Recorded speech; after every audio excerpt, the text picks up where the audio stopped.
et sois exalté. Au nom de Jésus-Christ, nous avons ainsi prié. Amen. Amen. Amen. Alléluia, alléluia, alléluia. Le Seigneur est bon. Amen. Il y a ces jours où tu es lancé dans ton plan. Moi, je vais enseigner dimanche prochain ça. Et puis tu te mets à genoux. Et puis l'Esprit dit non, c'est pas ça que tu vas enseigner. Voilà ce que tu vas enseigner.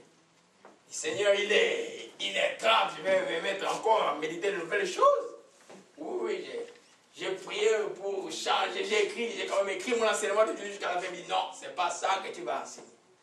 Amen. Alors, on va obéir à ça. Aujourd'hui, je ne vais pas continuer avec... je vais continuer la discipline à écouter le Saint-Esprit dimanche prochain. Et Amen. Mais j'enseigne la chose que l'Esprit m'a dit d'enseigner aujourd'hui. Amen.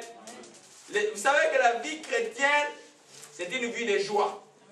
Amen. Quand Paul dit dans Thessaloniciens chapitre 5, soyez toujours dans la joie, toujours dans la joie.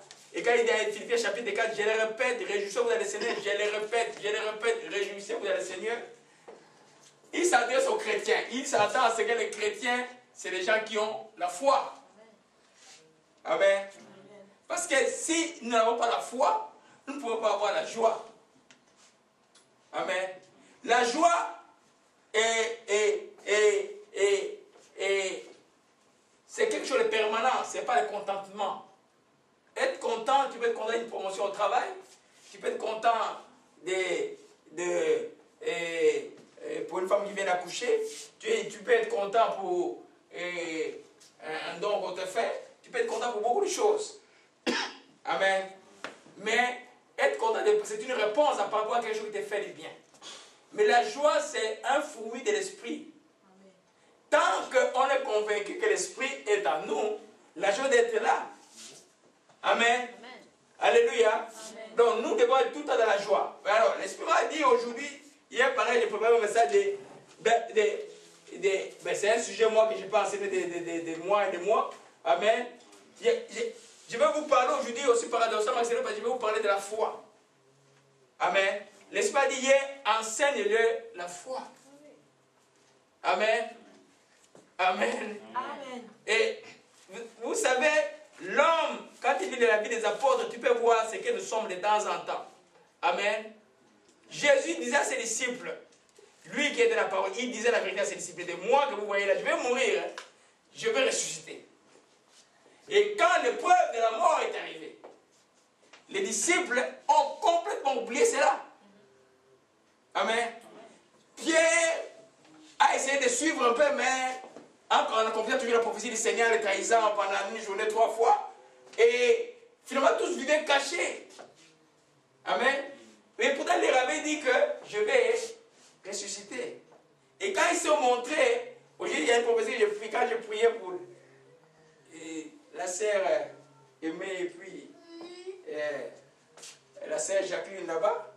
L'Esprit disait les femmes sont sauvées. Souvent, les femmes ont une foi simple pour la plupart du temps par rapport aux hommes. Amen. Tous les disciples étaient cachés. Je vais mettre cet enseignement de foi anglais, le contexte aussi de Pâques. Étaient cachés. Mais les femmes sont allées quand même voir au tombeau pour embaumer le corps. Et l'ange leur a après vous dit que celui que vous cherchez n'est plus là. Il est ressuscité. Ils ont cru. Amen. Une vision ouverte. Vous savez, aujourd'hui, tu peux dire des visions, les gens ne peuvent pas te croire. On va voir quand je vais parler de l'enseignement sur comment écouter les Saints-Esprits. On va bien dire les actes des apôtres. Vous allez voir que notre chrétienté n'est que spirituel. L'acte des apôtres, c'est le livre de vision et de la direction du Saint-Esprit. On va voir ça en détail, comment l'Esprit parlait, on va voir ça en détail le dimanche prochain. Amen. Je reviens sur mon message. Alors, finalement, Jésus s'est montré aux disciples, lui s'est montré maintenant Thomas. Et Thomas, qu'est-ce qu'il dit? Qu'est-ce que ça parle? Thomas lui dit, tant que je ne vois pas qu'il y a des trous, je ne croirai pas. Et Jésus a répondu, heureux ceux qui ont cru sans avoir vu. On revient à mon introduction, n'est-ce pas? Heureux, ça signifie quoi? La joie. Ceux qui ont cru sans avoir vu. Cette vérité reste encore pour nous tous et des fois je suis étonné de ce que Dieu fait aux gens qu'il appelle par moi, c'est depuis le mois d'octobre. Je suis étonné. Même au téléphone, aux États-Unis, une jeune fille que j'ai connue juste il m'a appelé en détresse. Toute une malédiction était sur elle. Elle a perdu le travail le lundi. Elle a fait accident mortel le samedi. Son père a perdu le travail un mois avant au Congo. Sa mère est tombée dans le coma. J'ai prié pour elle pendant pas très longtemps, je crois, 5 ou 7 jours, comme ça, là. Mais ce qu'elle s'est fait en elle, ce qu'elle a vu, c'est que quand elle m'expliquait, elle tremblait, les choses qu'elle voyait. Il dit, mais Dieu est merveilleux. C'est cette fille, c'est une appelée de Dieu qui allait dans un chemin qui n'était pas de Dieu. Dieu, qu'est-ce qu'il a fait? Il a bloqué le chemin par des accidents mortels. Elle a compris que par elle, la délivrance de toute sa famille est arrivée. Mais ce qui me frappe, c'est la foi de ces jeunes gens quand ils viennent au Seigneur. Amen. Nous devons savoir que nous devons marcher selon la foi et non selon la vie. Heureux ceux qui ont cru sans avoir vu. En quoi ils ont cru? À la parole de Dieu, aux promesses de Dieu. Alléluia. On peut changer ça. Malheureux à ceux qui n'ont pas cru. Ils sont malheureux. C'est pourquoi ils sont tristes. C'est pourquoi ils n'ont pas la joie. Alléluia. Amen. C'est juste. J'ai toujours dit la foi, moi je parle comme une connexion qualitative. Soit quand elle est là, elle est là. Quand elle n'est pas là, elle n'est pas là. Alléluia. Parce que nous avons un très grand Dieu, il n'a pas besoin d'une grosse foi des hommes. Jésus a pris l'exemple d'un grain et s'est élevé. Alléluia. Alors, c'est très important que nous comprenions, même des fois dans les combats, même dans nos prières, je dis nous dans nos prières, des fois à un moment donné, si ça quelque chose de l'esprit te dit, hey, petit, tu manques la foi. Amen. Rappelez-vous même de l'exemple, j'ai juste dans l'introduction. Et j'espère que je n'ai pas oublié, bon, on ne sait pas, que j'ai quand même préparé un peu. Amen. Ah, il est là. Amen. Rappelez-nous un peu que le contexte de la foi, c'est un contexte permanent dans la Bible. Quand vous lisez l'Hébreu, chapitre 11, il est écrit, je vais lire rapidement. Amen. Amen. Je vais lire rapidement. Amen. Quand l'Esprit nous donne un texte, c'est que nous en avons besoin de ça. Il dit, la foi est une ferme assurance des choses qu'on espère. Ça, on va parler ça après. Une démonstration de choses qu'on ne voit pas. Mais pour l'avoir possédé, les anciens ont obtenu des témoignages. Pour l'avoir obtenu les anciens, et puis on énumère les anciens, on commence par Adam jusque tout ce que nous connaissons dans la Bible. Donc ce n'est pas quelque chose de nouveau. Amen. Amen. La foi a toujours existé et aujourd'hui, Dieu veut que nous puissions marcher par la foi. Nous devons croire à la parole de Dieu. Alléluia. Beaucoup de choses, vous savez, beaucoup de choses. L'onction de Dieu peut faire une chose. Les dons peuvent être là. Mais les dons ne remplaceront jamais la foi. Parce que les dons dépendent du Saint-Esprit et des moments du Saint-Esprit. Et des fois aussi se manifeste, et des fois ça ne se manifeste pas. Mais la foi, elle se manifestera toujours parce que la foi n'est pas de toi. C'est toi qui crois au consommateur de la foi qui est Jésus-Christ de Nazareth. Tu crois à sa parole, tu fais les choses avec foi, tu auras les mêmes résultats. Quelqu'un qui a l'onction. Amen. Moi, je parle de l'histoire de mon père spirituel, que je connaissais comme mon père spirituel, qui était guide. Avant qu'il devienne pentecôtiste, il était Saint-Baptiste. Mais il avait la foi. Dans son église, les malades étaient plus guéris qu'à l'église pentecôtiste qui était à côté, qui faisait beaucoup de bruit. Il y avait beaucoup de dons, mais les gens n'avaient pas la foi. Et puis, mais lui, il était intéressé. Il dit, mais non, moi, maintenant, il y a les langues, tout ce choses. C'est écrit dans la Bible, moi, je n'aime pas ça. À son église, il dit, non, ces choses-là sont du passé. Il dit, non, mais c'est écrit, ce n'est pas du passé. Quand il est allé voir le pasteur pentecôtiste, il dit, frère, je veux que tu pries pour moi pour que je reçoive les dons du Saint-Esprit. Le pasteur lui dit, non, attends un peu, il faut attendre.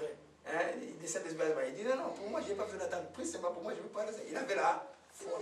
Dès que la main a été mise, il a parlé en langue pendant plus de 3 heures. Il est rentré à son église et l'œuvre va continuer. Jusqu'à ce à être ce qu'il est aujourd'hui. Et maintenant, c'est son fils qui a 60 ans qui continue à diriger l'église. C'est une grande organisation chrétienne au monde. Amen.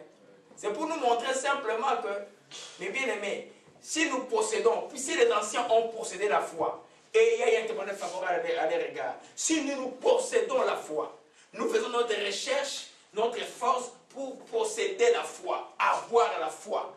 Amen. Je vous dis que nous allons avoir le même témoignage que nos anciens. Amen. Parce que Dieu ne fait exception des personnes.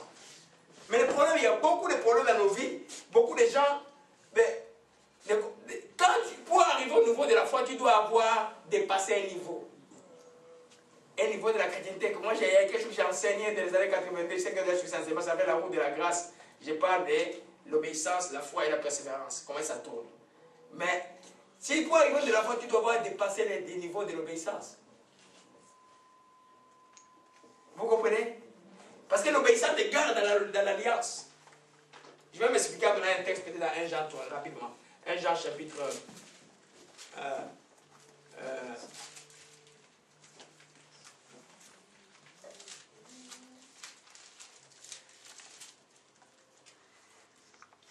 Amen.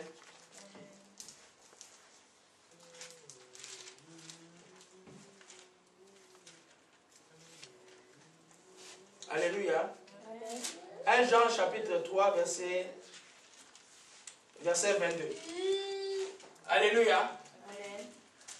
Il dit, quoi que ce soit que nous demandions, nous recevons de lui parce que nous gardons ses commandements. Quoi que ce soit.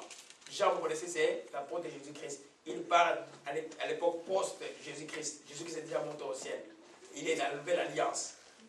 Il y a des gens qui vous disent la loi, je ne parle pas de la loi. Il dit, quoi que ce soit que nous demandions de lui, nous le faisons parce que nous gardons ce commandement et nous faisons ce qui lui est agréable. Amen.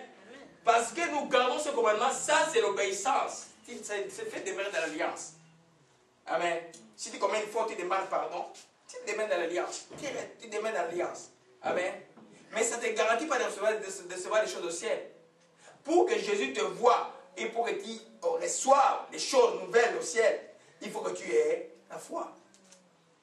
Et c'est ce que l'apôtre dit. Et tout ce que nous demandons, nous le recevons parce que nous gardons ce commandement et nous faisons ce qui lui est agréable. Ce qui lui est agréable, c'est la foi.